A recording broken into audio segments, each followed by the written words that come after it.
वीर महाराजपुर ओडिशा दिवस को कौशल नेता माने जोरदार विरोध कले। आज सुवर्णपुर जिला वीर महाराजपुर मैत्री सदन ठारे उपखंड प्रशासन तरफ ओडिशा दिवस पालन करा जाउथिला।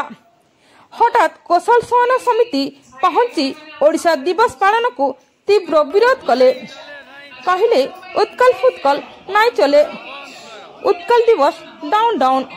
तेबे एई कार्यक्रम रे वीर महाराजपुर उपखंड पुलिस अधिकारी हेमंत कुमार राव मुख्य अतिथि भाव में जोग देथिबा बेले सहकारी जिलापाल शुभम सुभाषी सतपथी, तहसीलदार सुचिस्मिता पाणिग्राही, स्वयंभूनाथ खंडगिरी एवं भूषण कुमार पात्र सम्मानित अतिथि भाव में जोग देथिले।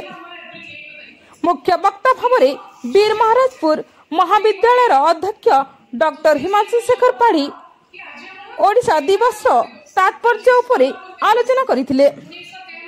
प्रियदर्शी अशोक मोहन जेना धन्यवाद अर्पण करिथिले।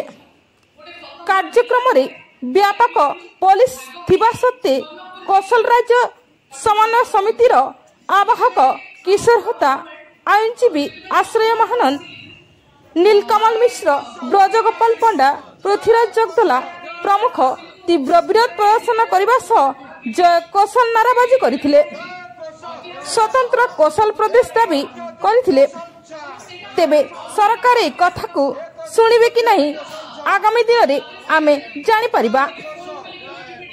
Bureau report, Tanishq TV.